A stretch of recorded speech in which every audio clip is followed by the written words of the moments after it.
Hey, what's up, it's Brother Q, and today we're discussing trade lines. So trade line is any type of account that you have credit with a certain type of business with. And that's why the trade line, actual name kind of stems from, business in and of itself. It's a line of communication between two businesses. I fix cars, you sell wrenches. So it may be in your best interest to provide me with wrenches because I need that to fix cars. Or I'm a painter, you have paint, and we both, in congruence with each other in business, so we tend to need each other. And the more I have of a certain product that you provide, the more money I can make. And so these terms kind of come from business in itself. So authorized users actually come from a specific law that I believe was made in like the 70s or something like that. And believe it or not, it was for wives. And the premise of it was that at the time, mostly white men were the ones who had jobs and were offered credit.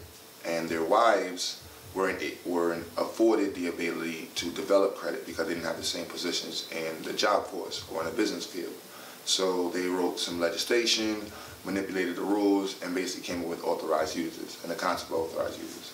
Now the tricky piece that they added in, the little small thing they added in, is that they didn't say wife or husband, they said spouse. And in legal terms, a spouse is kind of loose. A spouse could be anybody that you live with, close relative, almost sometimes friend. And so when you take this to the credit world, that's where we get trade lines. So you have a credit card, and that credit card may be from Citibank, and it's on my credit profile. I have a line of credit with them, credit card. That's on my credit as a line, and that line is called a trade line. That trade line I have authorized users with, and it's typically about 5 authorized users I'm allowed to add onto there. Now, the internet and people in the business world took that and said, we're going to sell the authorized users. And so the more money a person may have on a specific credit account, the more valuable that authorized user is. Or rather, the authorized user account, the slots they have to offer are.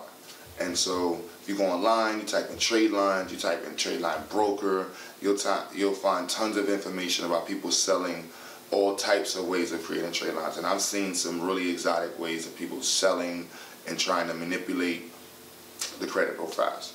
And because of that kind of concept of it being manipulation of the credit profile, the banks were forced in 2008 to change their FICO rating, their FICO scoring. So FICO is a Fair Isaac Corporation, something, whatever it means. But it's, you can watch one of my other videos and I go into like the FICO score and what the FICO is.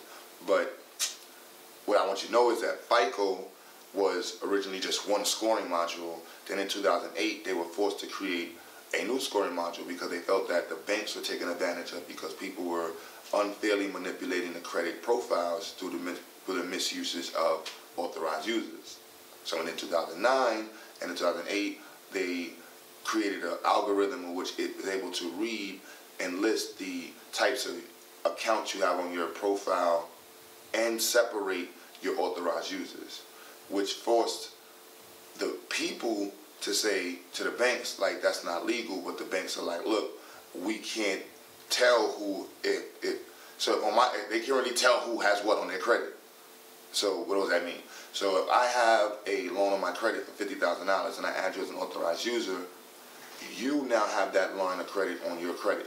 So when you apply for an account, they're going to see that on your credit and say, oh, they're going to think that you actually are the person that's maintaining an account for $50,000.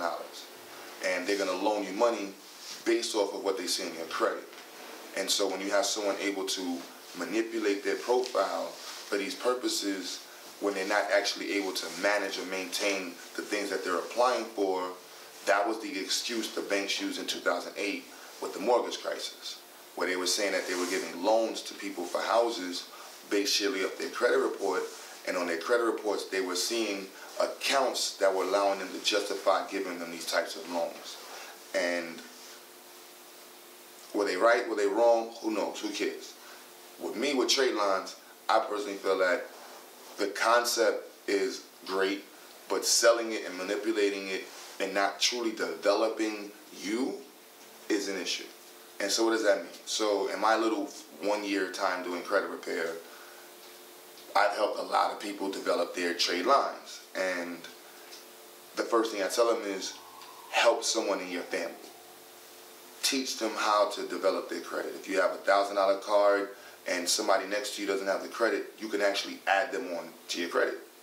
And you tell them, like, look, I may have a $200 balance. They pay my $200 balance and it's going to bring it down. It's going to boost our credit up. And it starts to build a synergy. And synergy is one of those words I love because it's about people working together for what, for a common goal.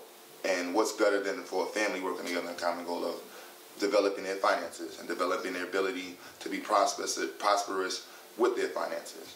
And so the underlying premise of trade lines is about that. Families and tight-knit communities using each other's financial capabilities to develop each other. And so I implore you to develop your credit and then turn to the person next to you, like they say in church, in your family, and help that person and say, look, I can add you onto my credit cards because you're like my spouse with family, and I can help you develop your credit. Don't go online and buy that, and if we continue to do this, I know for a fact we in our community, specifically the black community, will be able to develop our network of money. When I mean network, net worth and net worth value. So I'm gonna word that better. So our net value, if this person has good credit, but everybody around him has bad credit and has no accessibility to money, then that value of the 10 people is really not worth much because you have to average it out, which is like what they do in the credit reports. But if the 10 of us all have at least $5,000 worth of available credit, that's 5 other people that we can also help out. And that's a lot of, that the potential within that is very vast. And so that's my take on trade lines. Now, if you want to go online and buy a trade line from somebody to develop your credit, that's on you. I'm not saying it doesn't work, because that's what the whole concept of it is, to work. Be wise. Don't go in there trying to spend thousands of dollars because you think that's what you need to get to a house immediately. Check somebody in your family first. There may be somebody that you're close to already who has the credit accounts, the trade lines on their profile, that they can actually help you. And so I would suggest that, and maybe give that person the $500 before you give some random person online, because at least you can call them back and forth, and if you need be in the future, get re-added on or taken off when you on your own choice, versus having to pay this person some random broker on YouTube or Craigslist or whatever it is. And so be wise, be smart, and always be diligent about your life and your finances.